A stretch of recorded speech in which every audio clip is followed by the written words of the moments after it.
Vaatame Saaremaa rallirekki, siis sealt osalejate nimekirjast sõitjana puudub üks väga kiire inimene.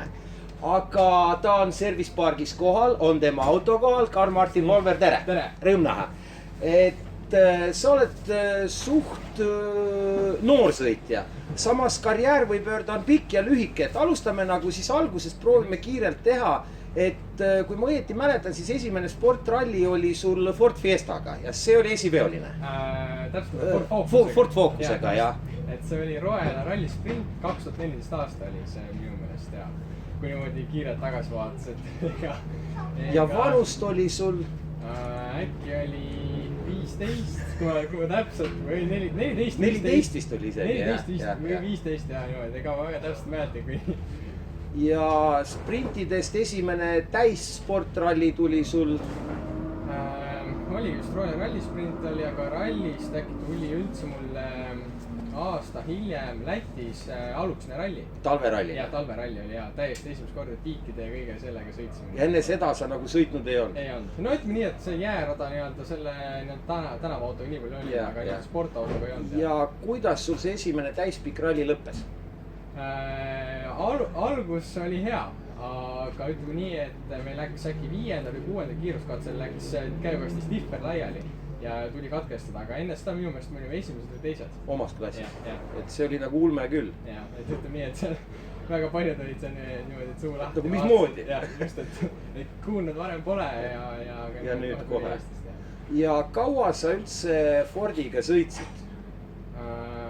Äkki ma sõitsin 1,5 aastat, 2 aastat minu meelest sõitsin. Esimene aasta oligi niimoodi, kus ma sõitsin rallisprinti Eestis ja teine aasta oli niimoodi, kui ma käisin igal pool Lätis, Leedus, Venemaal käisin niimoodi. Kogemust ja põhjala tuumas. Ja, just, et niimoodi ma arvan kõige huvitavam kogemus oligi, kui me käisime Venemaal Karelias. Karjalas, jah. Karjala, jah. Et see oli siuke väga huvitav kogemus, kus oli hästi palju niimoodi nagu Soomega hästi palju sarnaseid niimoodi nukke, kus ei tohtinud lõigata, ei tohtinud välja minna ja see oli väga huvitav kogemus. Ja tehniline ka. Ja siis juba tuli samm edasi ASRT meeskonnas. Ja eks me jäimegi selle Fordiga, jäime ASRT-le silma, et see Ford kogu aeg kahjuks lagunes ja me tegime 14 starti tegime ja vist 12 sellest katkestasime ainult tehniliste põhjustel ja kaks rallit me sinna tulime lõpuni. Ja minu meelest need 2 ralliga me siis võitsime, kui ma ei eksi. See oligi Venemaal võitsime ja äkki oli Hiiumaa rallisprint ka, kui me tulime lõpuni ja see oli ka esimene. Et mitte te ise ei läinud, vaid juba ASRT tuli nagu sinu jutule? No tegelikult me kasvasime kokku, et suhtlesime oma vahele ja siis nagu jäigi see silma neile, et me ei olnud nagu alla. Et me võitlesime edasi kogu aeg, läks katki, värgust ikka jälle kohale, jälle sõitsime, läks katki, jälle tegime korda, et selles suhtes, et nad ütlesid, et väga paljud oleks püssinurka viskanud ja käega löönud, et las minna. Jah, mõtet.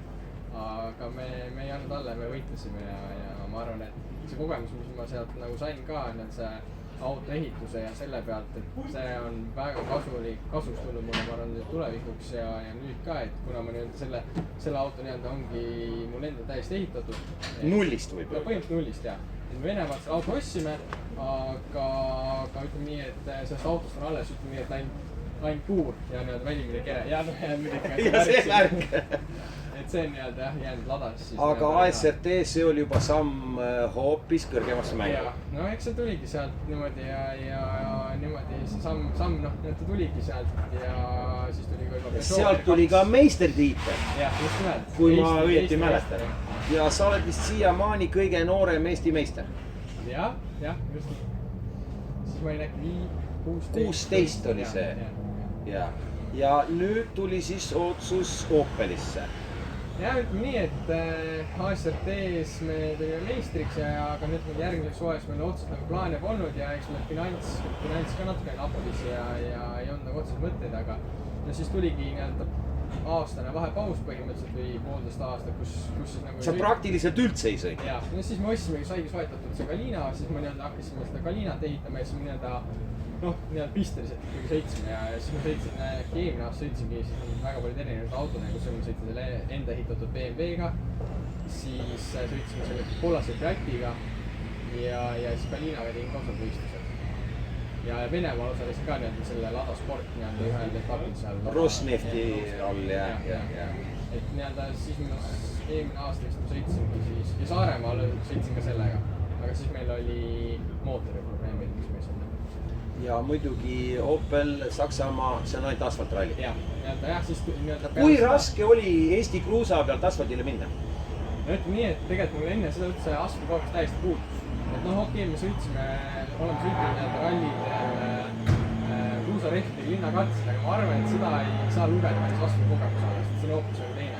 Et kui sõita õige slikiga ja õige vedrustuse ja õige tastidega puhta asfaldi peal, et see on hoopis nagu teine asi. Ja konkurents. Ja konkurents ütleme nii, et Saksamaa on ikka väga tihe. Kergelt ei anta sulle ühtegi sekundit. Ei, ütleme nii, et kui sa mõtled, et oled siin natukene rahulikumalt ja siis tegelikult ütleme nii, et ei väga nii saa. No muidugi Saksamaal on see, et sul oli seal ka mõned apsakad tulid vahele, et nüüd meistriks sa nüüd vist enam ei tule. Meistriks enam ei tule kahjuks jah, et ta... Teine. Jah, nüüd ütleme, et praegu ma olen kolmas. Praegu oled kolmas. 4 punkti nii-öelda teisest kohast et puudu. Teiseks sa saad veel tõusta tegelikult. No ütleme nii, et teoreetiliselt saad ja mitu etappi on veel sõita Saksamaal? Üks etapp on. Nüüd tulebki järgmine nädal. Järgmine nädalavahetus, jah. Et seal on kõik. Ja plaanid uueks aastaks? No ütleme nii, et kõik see oleneb Saksamaast, et kuidas me selle lõpetame ja mis Opel Motorsport nagu otsustab ja nende kõik see oleneb sellest, et mis otsused sealt tulevad, siis me nagu oskame edasi minna, et praegu rohkem meil plaani nagu ei olegi. Aga üks plaan on kindel, et püssi põõsasse ei viska, ikkagi. No ei, seda kindlasti mitte, et kuidagi üritame ikkagi edasi ja ütleme nii, et kuna nii palju vaeva ja tööd on juba nähtud, et nüüd püsti alles nurka visata, siis tegelikult... Ja vanust ei ole ka veel mitte midagi, et nagu võiks ikkagi jätkata. Aga loodame, et Saksamaal tuleb teine koht, et järgmine hooaeg loksub paika, tulemused aina paranevad, Rally.ee tänab intervjuu eest, soovib oma poolt ka kõike paremat. Ma ka tänan.